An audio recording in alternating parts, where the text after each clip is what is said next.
Our Future Chef competition is a way for our elementary students to really develop those culinary skills so that way when they get out on their own, they are able to cook and eat healthy. Our overall winner today is Nora Diallo, and she had a total of 188 points.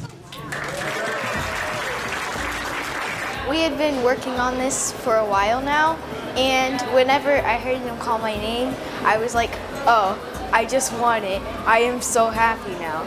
Like, as soon as I heard it, I was really happy. My mom, she makes lettuce wraps sometimes at home, and I thought, oh, if it's healthy Mexican food, then I should be making lettuce wraps.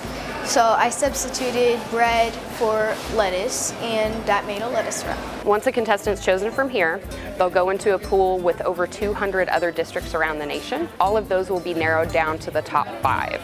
Those 5 get to make a 3 to 5 minute long video of them actually preparing the dish, and that's loaded onto Sodexo.net, and everybody gets to vote on it, and the one with the most votes wins. Last year, we had a finalist from Lawton here. She actually won the national competition. Her name is Jalissa Rocha. She's actually going to be one of our judges tonight. It was a lot that I liked. I didn't know which ones to choose from because they all tasted really great, and I think they all worked really hard on them. When I was the cook here, it was actually like a lot of pressure because there was only a certain amount of time that you had to cook everything.